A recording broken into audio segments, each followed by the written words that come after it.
Have you ever sat in front of an empty page, a notebook, or a computer screen and felt nothing inside your head? You wanted to create. You wanted to write, paint, speak, invent. But all you felt was silence. No ideas. Just emptiness. If you know this feeling, you are not alone.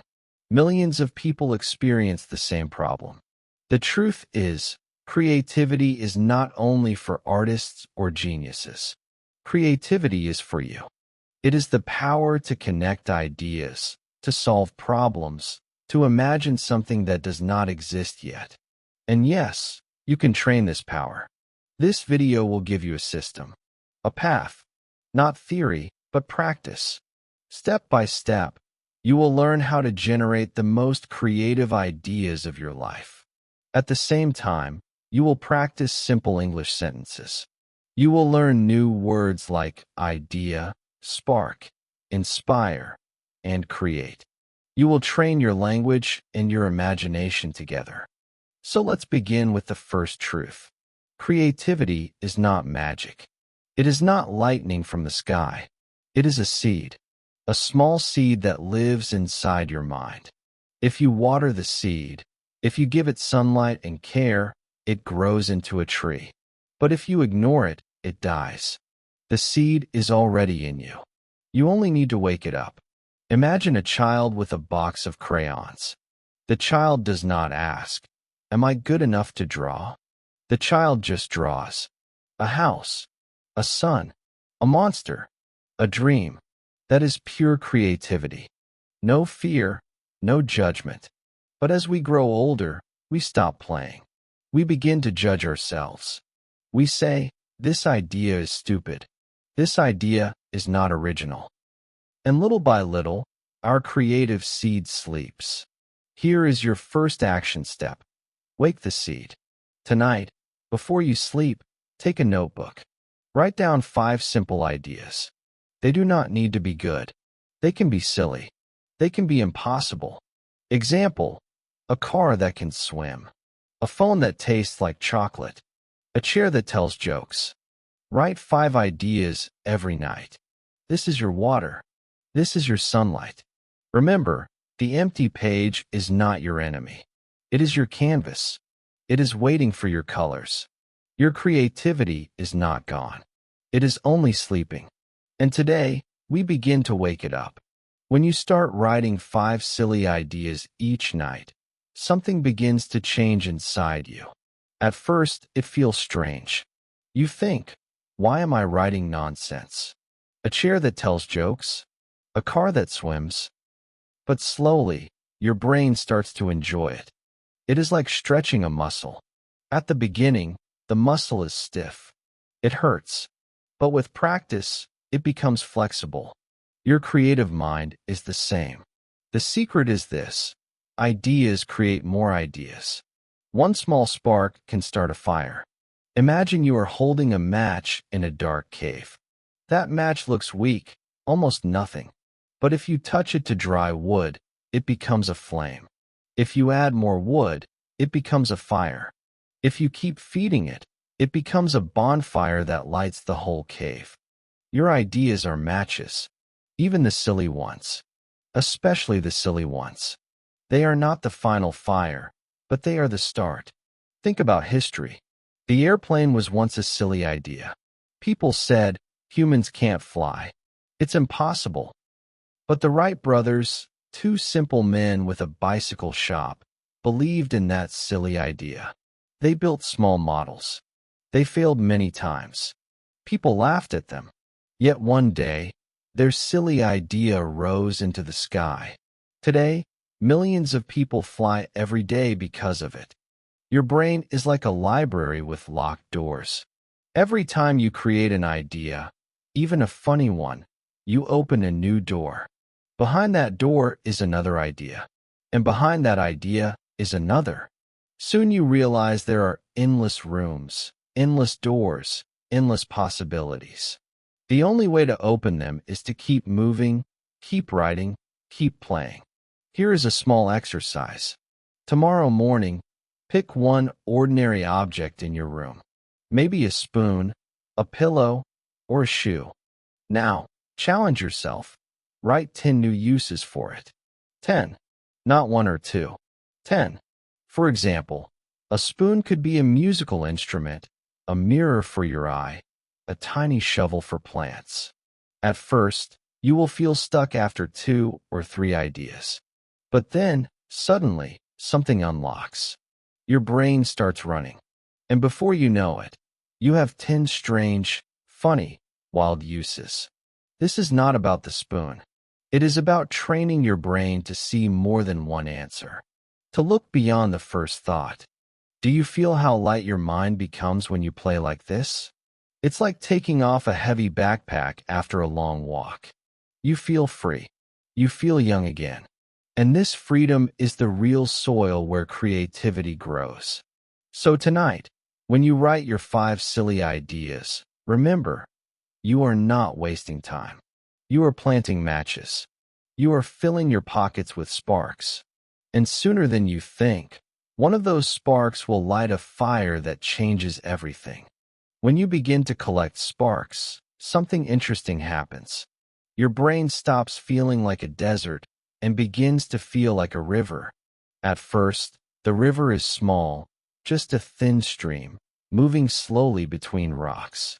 But as you feed it with more ideas, more silly thoughts, more playful exercises, the river grows wider and stronger. Soon, it is not just a stream. It becomes a current, pulling in new images, words, and connections. This is how creativity truly works. It is not one idea falling from the sky.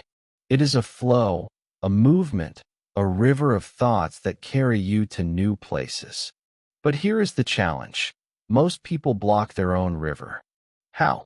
With fear, with judgment, with perfectionism. They say, this idea is stupid, or this will never work. And each time they say this, they throw a stone into the river. At first, one stone does nothing. But throw many stones, and the water slows. Keep throwing, and the river stops. That is why so many people feel dry, empty, stuck. They are not broken. Their river is only blocked. The secret is to remove the stones. Stop judging too soon. Allow the water to flow. Think of a child playing with Legos. The child builds a strange tower with 5 arms. No plan, no design. If you ask, what is it? The child may laugh and say, a rocket for cats. It makes no sense, but it is full of joy. And maybe tomorrow, that same child takes the same Legos and makes something new, something even better, because they never stopped the flow. Here is a powerful truth. Creativity does not need to be useful at first. It only needs to move. If the river flows, it will eventually bring gold, but only if you let it run freely. Think of Leonardo da Vinci.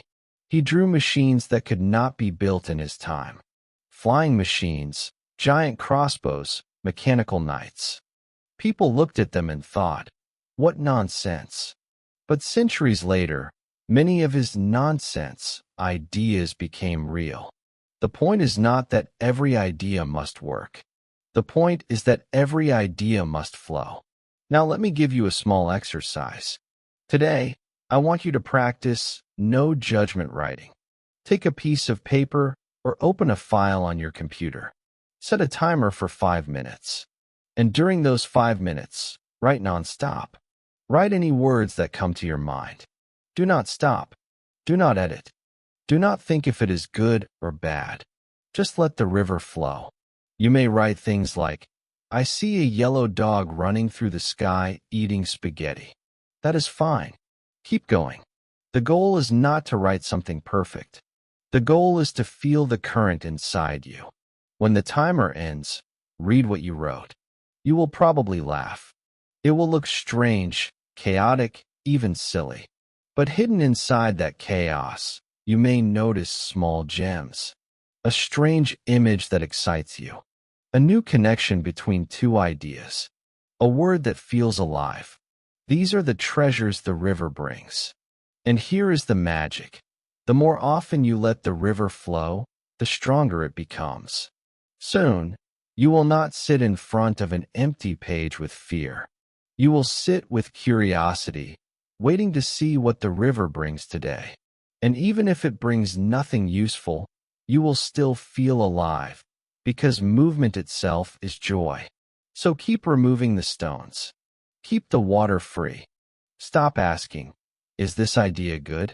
And start asking, does the river still move? Because if it moves, it will eventually carry you to places you never dreamed of. As the river of thoughts flows, you begin to notice that ideas often appear when you are not looking for them. A spark comes in the shower. A sentence appears while you are walking.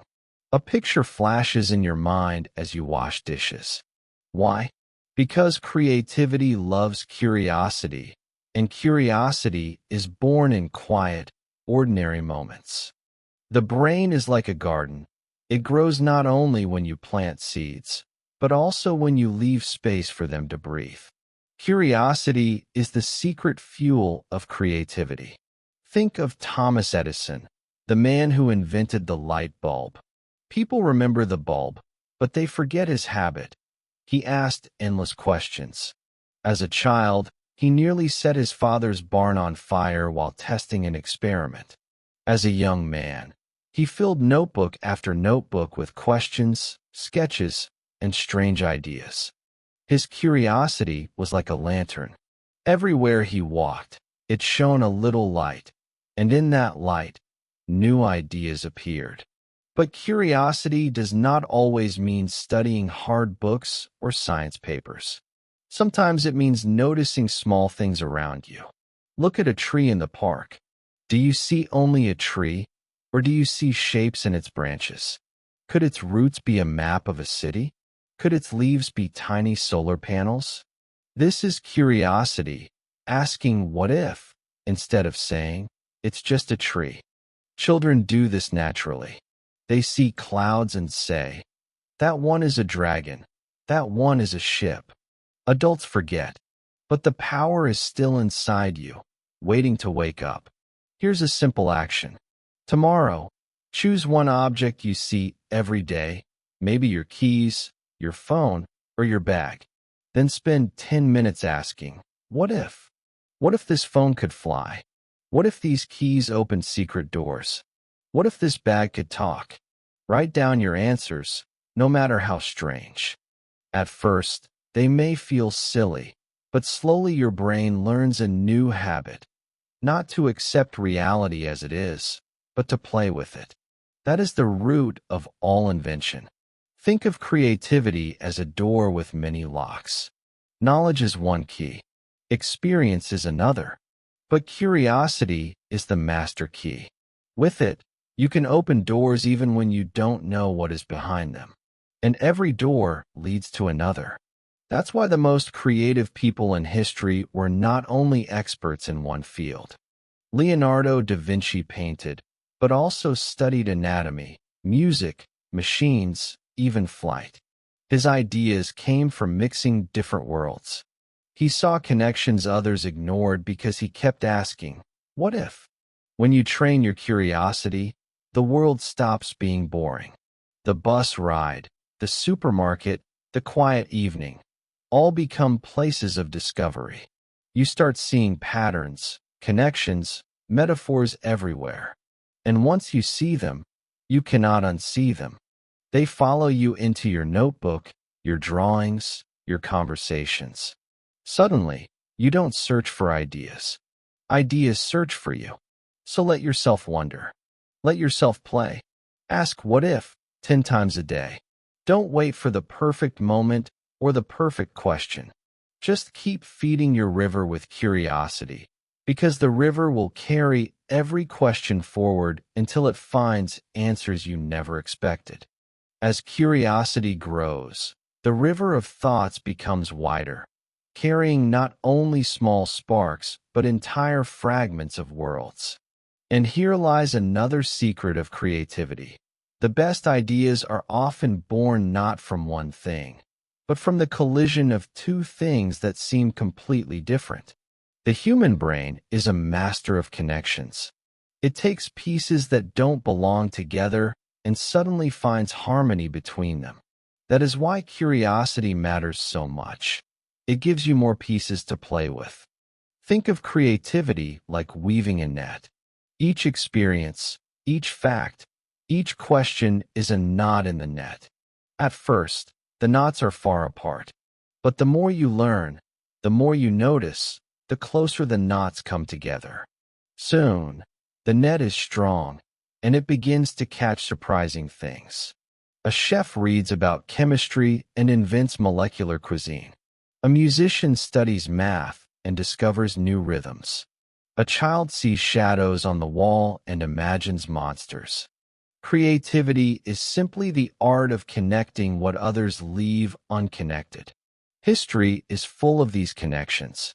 Gutenberg, who invented the printing press, was not just thinking about books. He was also studying wine presses, those machines used to squeeze grapes. By connecting the technology of pressing grapes with the problem of copying texts, he gave the world a revolution. Another example, Steve Jobs, who studied calligraphy in college just because it fascinated him. Years later, that useless curiosity gave Apple computers their beautiful fonts and design, which became a key part of their success. So how can you train this power? Start by collecting fragments. Imagine your mind as a treasure chest. Every day, put something inside. A new word, a strange fact, a drawing, a question, a conversation you overheard. Don't worry if they seem random. The chest does not need order. It only needs richness. Because one day, two of those fragments will meet, and you will suddenly see a connection. That moment of aha is the birth of creativity. Here's an exercise to try. Open a book, any book. Point to one random word. Then look around your room and pick one object. Now, force yourself to create a connection between the two. If the word is cloud and the object is shoe, you might imagine shoes that walk on clouds. If the word is memory and the object is lamp, you could invent a lamp that records the conversations spoken beneath its light. These connections may feel strange at first, but with practice, your brain learns to bend reality in new ways. Sometimes the connections are not practical. Sometimes they are poetic. A poet looks at the moon and connects it with loneliness. A designer looks at a bird's wings and connects them with an airplane. Every connection, whether small or large, opens a new path in the mind. And every path can lead to something extraordinary. The truth is, the world is full of invisible threads, but most people never see them because they never look. When you train yourself to notice, when you ask, "What does this remind me of?" your vision changes. Suddenly, everything talks to everything else. The tree talks to the road talks to the sky talks to your notebook, and your notebook talks back with ideas you never imagined before. This is the quiet magic of creativity. It does not always shout. It whispers. It asks you to connect, to combine, to see unity in diversity. And once you start listening, you realize that ideas are everywhere, waiting to be woven into the fabric of your own imagination. When you begin to connect the unconnected, the world itself starts to look different. A lamp is no longer just a lamp. A shoe is no longer just a shoe. Everything becomes a possible bridge to something else. But this is where many people stop. They collect fragments. They see connections, but then they hesitate. They ask, "Is this idea good? Is it useful?" And just like that, they step away from the flow. To go deeper into creativity, you must remember something important. Your mind is not a courtroom. It is a playground. Ideas are not criminals waiting to be judged. They are children waiting to play. Some will run, some will fall, some will laugh, some will make a mess. But all of them are alive. And life is the only condition creativity needs. Imagine a playground at sunset. Children are running everywhere. One is climbing too high, another is rolling in the dirt, another is inventing a strange new game with sticks. If you tried to stop them all and say, "Only one of you may play, and only in this way," the playground would fall silent. The joy would die. But if you let them play freely, something magical happens. They create their own worlds. The same is true for your ideas. Here's a truth. The first stage of creativity is not selection, it is generation. You don't need one good idea. You need many. 10, 20, 50. Good, bad, ridiculous, it does not matter. Only after they are alive can you choose which to grow further. But if you judge too early, you kill them before they can breathe. Let's turn this into practice. Set yourself a challenge. Choose one simple problem, like, how can I make my room more comfortable? Now, instead of trying to find one good answer, force yourself to write 50 answers. Yes, 50. At first, you'll write obvious things. Buy a new chair, add a plant, get a bigger lamp. Then you'll get stuck. But if you push past that, strange ideas will appear. Cover the walls with mirrors, teach your cat to bring snacks, install a hammock from window to window. Many of these ideas will never happen. That's fine. The point is not to find perfection. The point is to keep your playground full of life. Psychologists call this divergent thinking, the ability to create many different solutions instead of one. It is one of the strongest signs of creativity. And the more you practice it, the easier it becomes. Soon your mind stops asking, "What is the right answer?" and starts asking, "What are all the possible answers?" That shift changes everything. Think of the famous inventor Nikola Tesla. He once said he could hold an invention in his mind, turn it around, add parts, remove parts, test it in imagination before ever building it. How was this possible? Because his mind was a playground. He didn't limit himself to one vision. He let hundreds of variations play together until the best one rose to the top. The playground is not always neat. It can be messy, chaotic, noisy. But in that chaos lies the seed of genius. A messy desk full of sketches. A notebook crowded with strange sentences. A whiteboard filled with arrows going everywhere. These are not signs of confusion. They are signs of abundance. They are proof that your mind is alive, that your ideas are playing freely. So don't rush to clean up too soon. Let the children run. Let the ideas collide. Let the playground echo with laughter and nonsense. Because out of that noise will come something you never expected, a new creation that feels like it was always waiting for you. When the playground of your mind is full of running ideas, something else arrives, mistakes. They appear everywhere, loud and clumsy. An idea looks brilliant at first, then falls apart when you test it. Another feels exciting, but when you share it, people laugh or shake their heads. And this is the moment many people step away from creativity. They think, "I failed, so I'm not creative." But in truth, mistakes are not the end of creativity. They are the beginning. Think of a dancer learning a new move.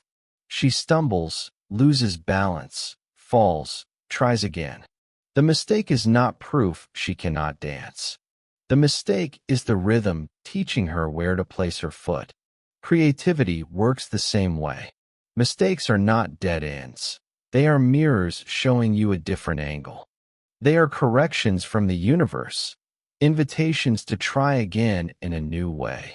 Some of the greatest discoveries in history were born from mistakes. Penicillin, the first antibiotic, was discovered by accident when Alexander Fleming noticed that mold on a petri dish killed bacteria. The Post-it note was created when a scientist at 3M failed to make a strong glue but ended up with a weak one that stuck lightly. Even potato chips were invented when a chef accidentally sliced potatoes too thin and fried them too long. What looked like failure became a gift. So why are we so afraid of mistakes? Because school and society teach us that mistakes equal weakness. A red mark on a test, a wrong answer in class, a laugh from others. Slowly, we start to avoid risk. We choose safe paths. We protect ourselves from looking foolish. But creativity cannot survive in a cage of perfection. It breathes only in open air, where mistakes are free to dance. Here is a powerful exercise to free yourself, the bad idea session. Take 10 minutes and try to come up with the worst ideas possible. Yes, the worst. If you're thinking about new business ideas, suggest a store that sells melted ice cream or shoes made of paper. If you're writing stories, imagine a hero who is afraid of walking or a detective who cannot see. At first, you'll laugh. But then something strange happens. Inside the bad ideas, small sparks appear. The detective who cannot see might become a character with amazing hearing. The paper shoe might lead to a biodegradable fashion line. By giving mistakes permission to play, you open doors you didn't know existed. Mistakes also carry emotion, and emotion is fuel.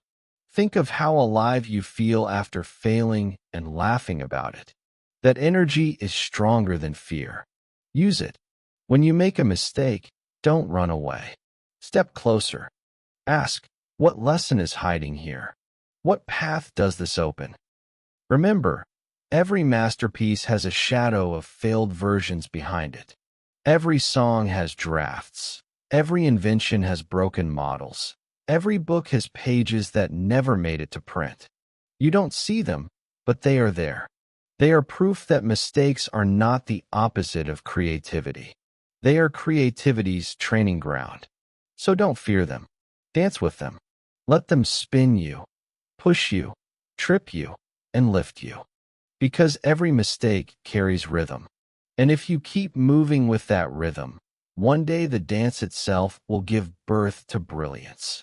As you dance with mistakes, the playground stays alive with laughter and noise. Ideas jump, collide, and transform. But in the middle of all this movement, there is another secret waiting for you. Creativity does not live only in action. It also lives in pause. Just as music is not made of sound alone, but of silence between notes, your mind also needs empty space to let ideas breathe. Many people believe that to be creative, you must always be busy, writing, sketching, building, brainstorming. They push harder and harder, chasing ideas as if they were wild animals. But the truth is, ideas are more like butterflies. If you chase them too fast, they fly away. If you sit quietly, patiently, they sometimes land gently on your shoulder. Think about some of your best thoughts. Did they come when you were forcing yourself to concentrate? Or did they arrive when you were walking, showering, lying in bed, staring out the window? The brain has a quiet system that works in the background, connecting thoughts when you are not looking. Psychologists call this the default mode network. You don't need to remember the name. Just remember the feeling. When you stop pushing, ideas keep working inside you. Silence is not empty. Silence is the workshop of hidden connections. Let's practice this. After a creative session, maybe you wrote 50 ideas or had your bad idea game. Close the notebook and step away. Take a short walk without your phone. Look at the sky, the trees, the faces of strangers. Or sit in a chair and breathe slowly for 5 minutes. At first, your mind will shout with noise, tasks, worries, lists. Let it pass. After a while, you'll notice something softer, quieter. Images, half-formed ideas, forgotten fragments return. The river is still flowing, only now it is underground. This is why so many great thinkers used walks as their secret tool. Charles Darwin walked every day in a small path near his home and called it his thinking path. Beethoven carried a notebook with him on long walks, filling it with melodies that appeared in silence. Einstein often said he discovered ideas while sailing alone, letting the water and wind empty his thoughts. These people were not lazy. They were listening to the silence between notes. In modern life, silence is rare. Phones beep, screens glow, messages never stop. But if you never give your mind space, the river clogs. Your net of connections becomes tangled.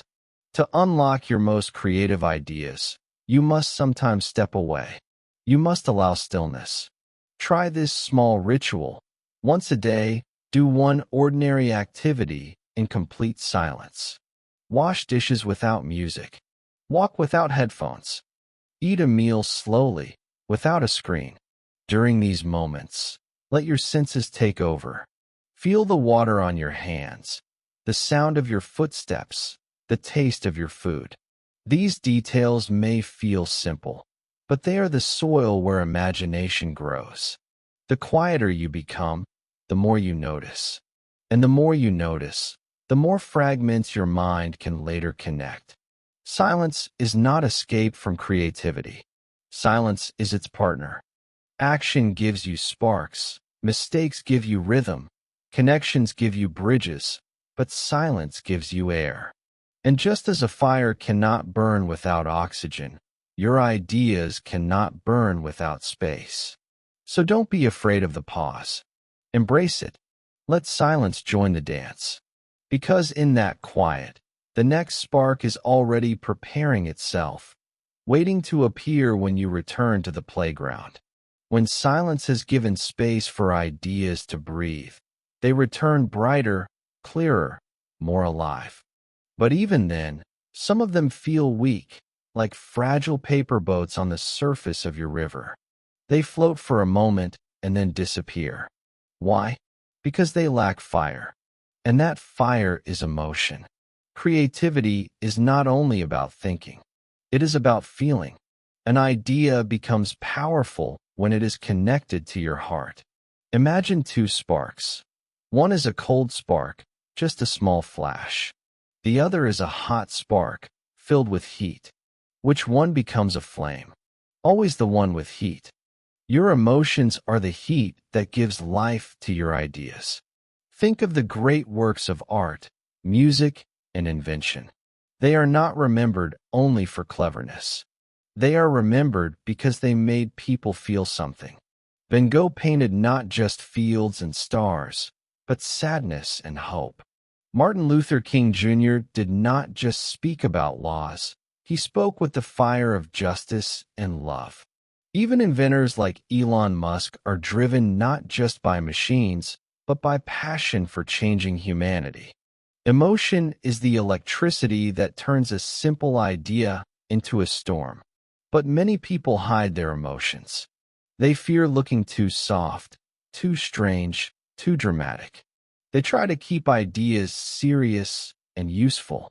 Yet by doing so, they cut away the strongest fuel they have. Creativity without emotion is like a kite without wind. It may exist, but it cannot fly. Here is something to try. When you create, don't just ask, "Is this idea good?" Ask, "What do I feel about it? Does it make me laugh, cry, burn, or shiver?" If the answer is yes, that is the idea to chase. Because if it touches you, it will touch others.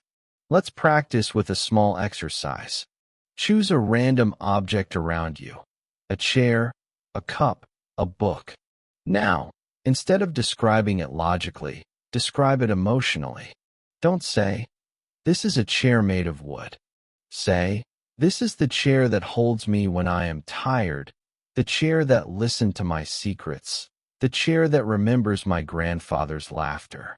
Suddenly, the ordinary object is alive, full of meaning. Your creativity is no longer just invention, it is connection.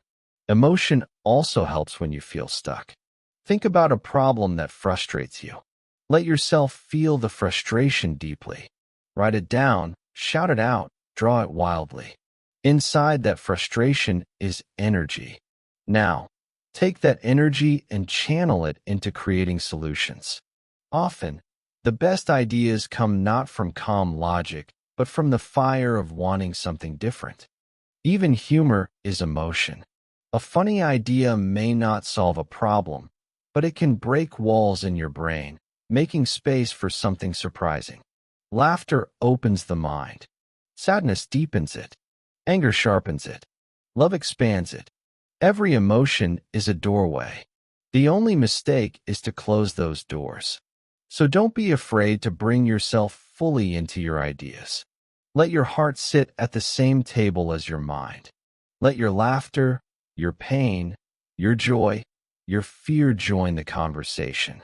Because ideas born only in the brain may live shortly, but ideas born in both brain and heart can burn for a lifetime. Creativity is not just about what you know. It is about what you feel and how bravely you pour that feeling into the world. When your ideas carry your emotion, they stop being only yours. They become alive in others, too. And that is when they grow beyond you, carried like fire from one person to another. When your ideas burn with emotion, they begin to feel alive inside you. But to grow even further, they must leave your mind and touch the minds of others. Creativity is not a closed circle, it is a mirror. When you share your ideas, other people's reactions reflect new light back onto them, shaping and stretching them in ways you could never do alone. Think of a musician who plays a song in an empty room. The notes are beautiful, but they are only sound. Now imagine the same song played for an audience. Someone in the back begins to cry, another starts to dance, another remembers a childhood memory.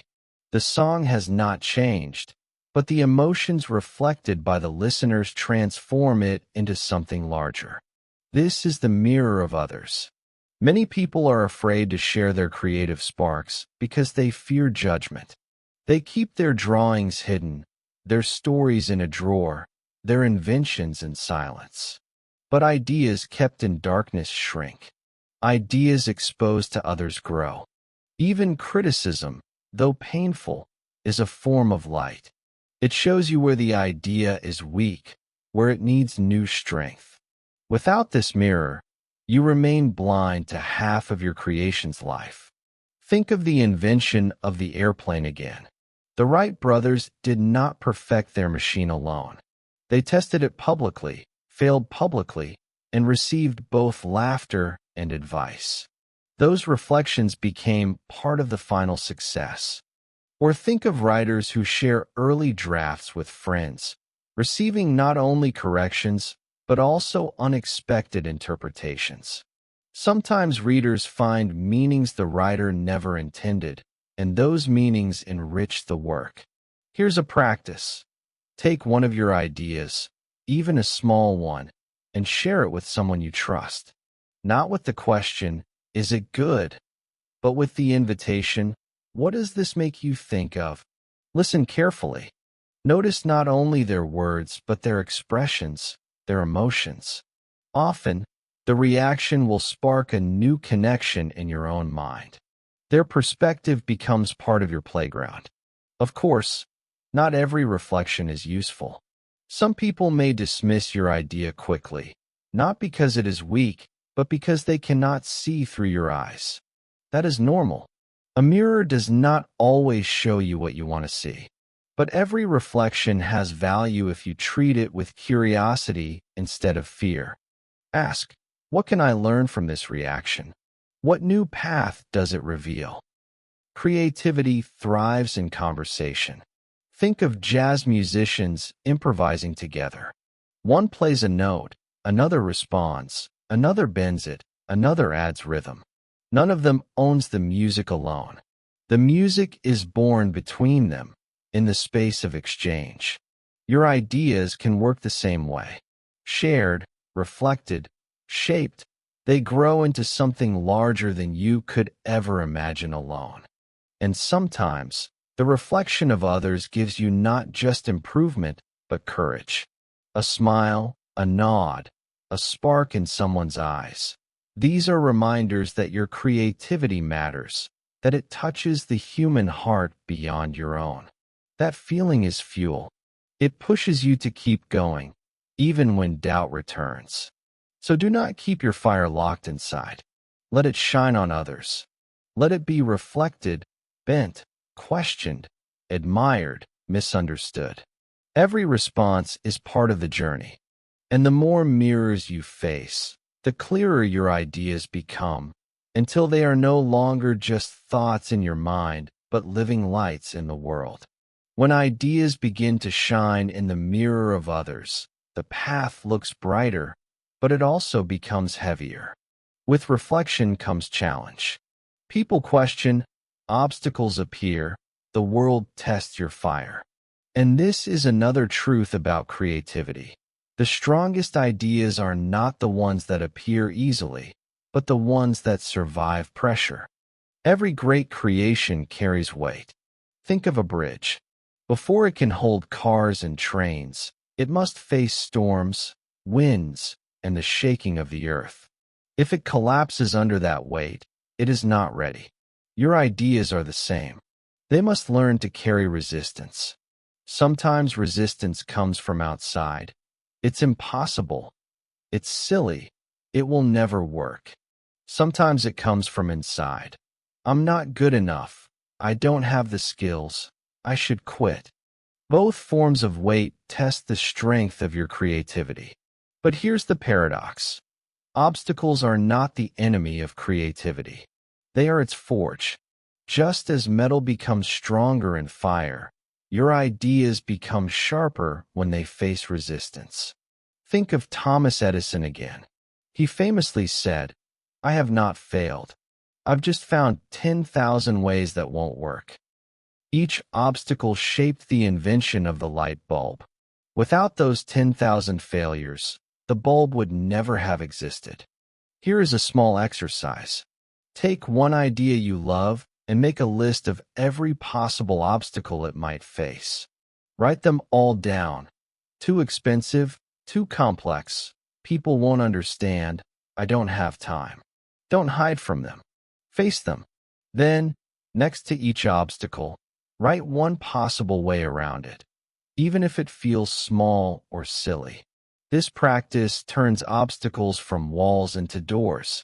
Suddenly, instead of fearing them, you start to see them as hidden sources of energy. Think about water. When a river meets a rock, does it stop? No. It flows around, over or under. Slowly, with patience, it even wears the rock down. Obstacles are rocks in your river. They slow you, yes, but they also shape you. They force your creativity to bend, stretch, adapt. And in that adaptation, you discover new paths you would never have seen if the way had been smooth. Sometimes the greatest ideas are born because of obstacles, not despite them. When NASA engineers faced the problem of building lightweight but strong materials for space travel, they invented technologies that later gave us memory foam, scratch-resistant lenses, and water filters. The obstacle of space pressure gave us everyday comfort on Earth. So when you feel blocked, when you feel the weight pressing down, remember this: the block is part of the process. The test is part of the training. Creativity is not about a world without problems. It is about learning to turn problems into partners. Here is a mantra you can whisper to yourself whenever you face resistance. This obstacle is not here to stop me. It is here to shape me. Repeat it until you feel the weight not as an enemy, but as a teacher. The stronger the obstacle, the stronger the fire it can create inside you. Your journey through creativity is not supposed to be easy. Easy paths make weak travelers. Hard paths make explorers. And when you begin to see obstacles as part of your creative dance, you no longer fear them. You welcome them. because you know that each one brings you closer to the deepest, most powerful ideas you are capable of creating. As obstacles press against you and shape your ideas, another force becomes necessary to carry them forward: discipline. Without discipline, sparks fade before they become fire. Without discipline, rivers dry before they reach the sea. Creativity is often imagined as freedom, a storm of inspiration, a flash of lightning. But true creativity is not only the flash, it is the patient work of tending the flame day after day. Discipline is the quiet partner of imagination. Think of a writer. Inspiration might give her one brilliant sentence, but discipline helps her sit down every morning to add another page, another chapter, until a book is born. Think of an artist. A moment of passion might guide his brush, but discipline keeps him returning to the canvas, layer after layer, until the painting breathes. Without this steady rhythm, ideas remain only whispers. But discipline is not punishment. It is structure. It is the trellis that helps the climbing plant grow higher. Too many people see discipline as chains, but in truth, it is scaffolding. It is what holds your creativity upright until it is strong enough to stand on its own. Here is a simple practice. Create a creativity appointment with yourself. Choose a time each day, even 10 minutes, and protect it like treasure. During that time, you do not wait for inspiration. You simply show up. You write, draw, build, brainstorm, even if what you create feels clumsy. Over days and weeks, this habit transforms. The brain learns that this is the hour of creation, and slowly, inspiration begins to meet you there. Discipline is also about finishing. Many ideas are born, but never raised to adulthood. They sit half-built in notebooks, forgotten on shelves, abandoned on computers. Discipline is the force that says, let's carry this idea to the end, even if it is imperfect. Because a finished, imperfect creation teaches you more than a perfect, unfinished dream. Think of it like exercise. You do not become strong by lifting weights once in a burst of passion. You become strong by lifting again and again, even on days you feel tired. Creativity works the same way. Discipline is the repetition that builds your creative muscle until generating ideas feels as natural as breathing. Of course, discipline is not easy. Some days you will resist. Some days you will want to quit. But here lies another truth. The days you resist most are often the days you grow most. Pushing through resistance strengthens not only your ideas, but also your character. Each session, each page, each sketch becomes proof that you are not just waiting for creativity, you are living it. So let discipline shape your path, not as a cage, but as a guide, not as a punishment, but as a promise you make to yourself, to show up, to try, to continue. Because in the end, discipline is what carries your ideas from fragile sparks into solid creations that can stand in the world. Discipline lays the foundation, but what keeps the fire burning is routine. Many people misunderstand routine, believing it kills creativity, that repetition makes life dull. Yet the opposite is true. The right routine creates freedom. When your days have a rhythm, your mind stops wasting energy on when and how to create, and instead focuses only on the act of creation itself. Think of a musician practicing scales. The same notes again and again, day after day. To an outsider, it looks boring. But within that repetition, the musician's fingers grow faster, the ear grows sharper, the heart grows braver. Later, when it is time to improvise, the music flows without effort because the body remembers. Routine prepares the soil so that inspiration can grow wild when it chooses. Even great geniuses depended on routine. Maya Angelou rented a small hotel room where she went every morning to write. Beethoven composed while walking at the same hour each day. Haruki Murakami begins his writing before dawn, repeating the same pattern for months until a novel is finished. Their creativity was not destroyed by routine, it was supported by it. You can build the same support for yourself. Start with something small, a morning ritual that signals to your brain, it is time to create. It could be brewing a cup of tea, lighting a candle, writing 3 words in a notebook. The act does not matter. What matters is the signal. Over time, this ritual becomes a doorway. The moment you step through it, your mind enters its creative state almost automatically. Routine also protects you from chaos. Without it, your ideas appear and disappear randomly, lost in the noise of daily life. With it, you catch them, hold them, and grow them. Imagine a garden without order, seeds scattered anywhere, water given whenever you remember. Some plants might survive, but most will die. Now imagine a garden with daily care, steady watering, regular sunlight. It flourishes. Your creativity is that garden. Routine is the gardener. But here is a warning. Routine must not become a prison.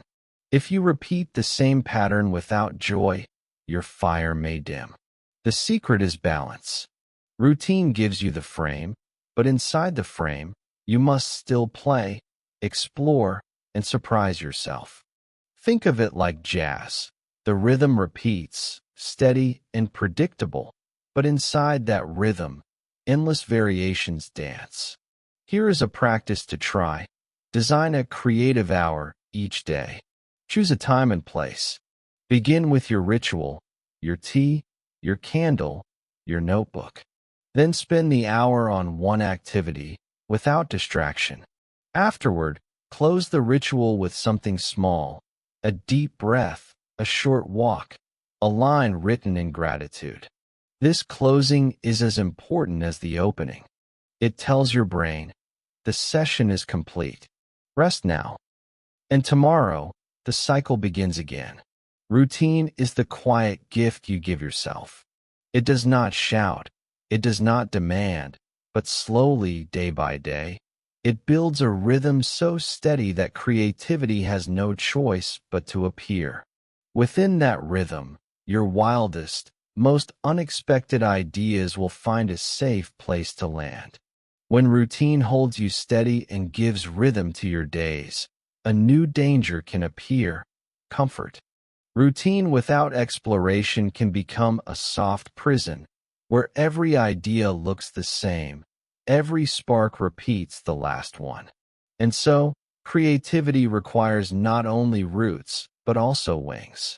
It asks you to step beyond the familiar, to walk toward horizons you have never touched before. Exploration is not always about travel to distant lands, though that helps. It is about feeding your mind with new patterns, new colors, new experiences.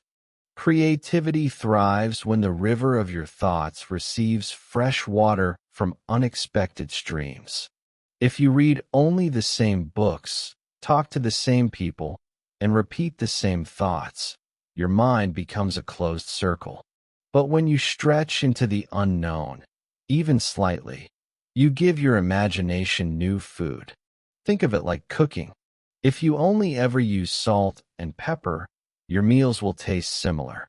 But add cinnamon, saffron, chili, ginger, suddenly your kitchen becomes a world of discovery.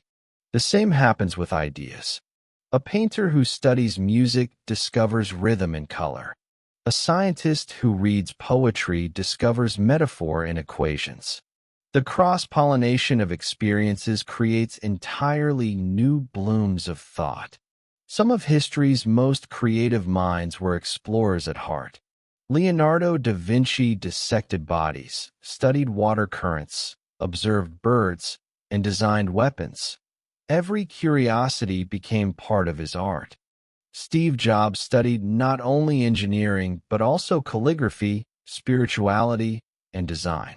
The result was not random, but revolutionary, because he dared to collect fragments from many worlds and weave them into one. Exploration does not require money or faraway journeys. It begins with attention. Walk a different street than usual and notice the doors, the smells, the voices. Read a book in a genre you never touch.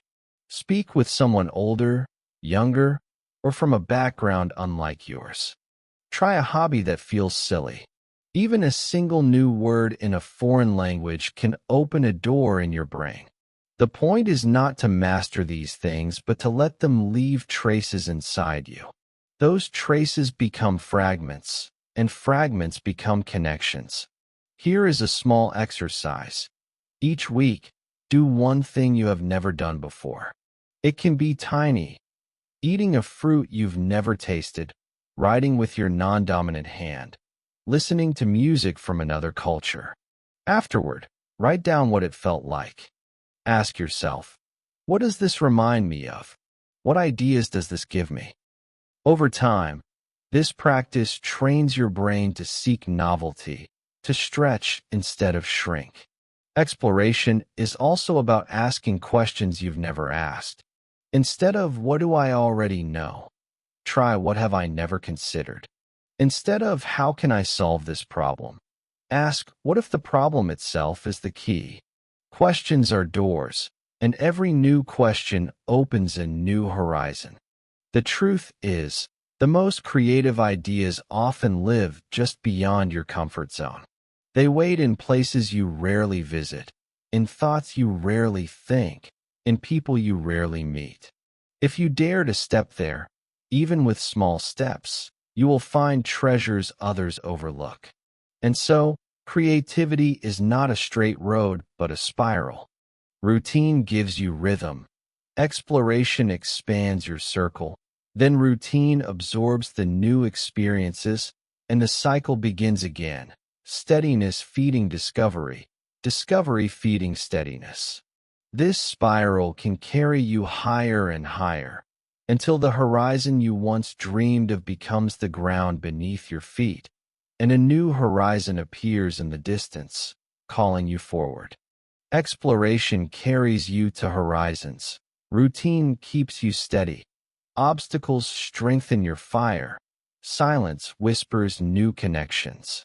Yet in the middle of all these movements, there is something deeper: return. Because creativity is not only about moving outward, collecting, and inventing.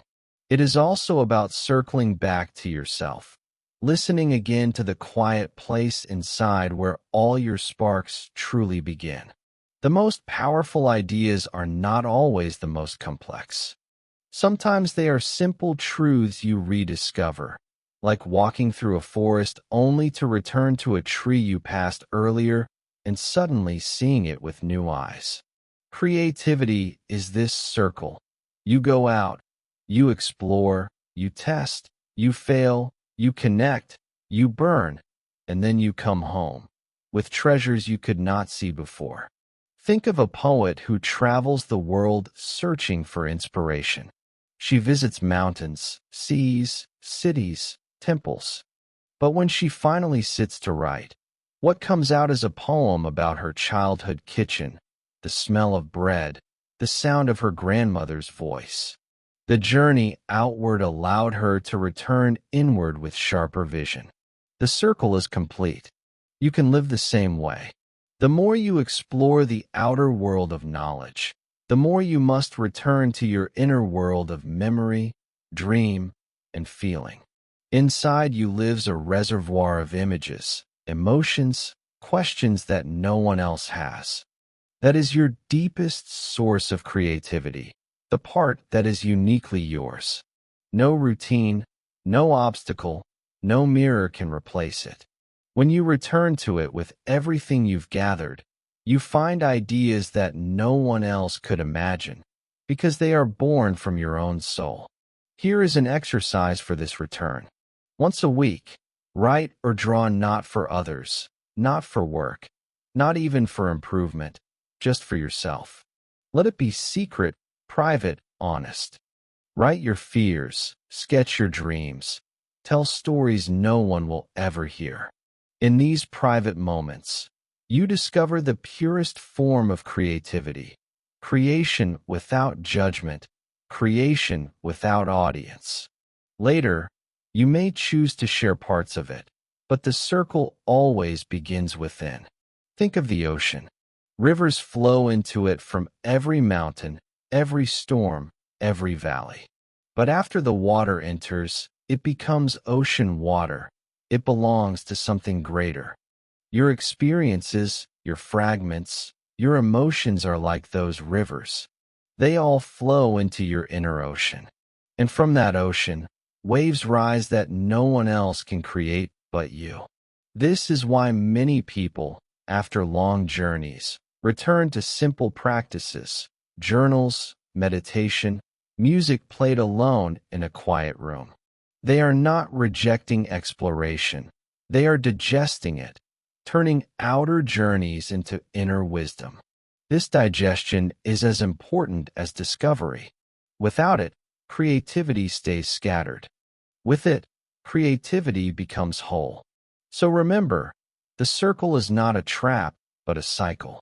Outward and inward, noise and silence, play and discipline, fragments and unity. Each return makes the next outward step richer. Each outward step makes the return more meaningful. And in this endless circle, your creativity becomes not just a skill but a way of life, a way of seeing, feeling, and shaping the world again and again.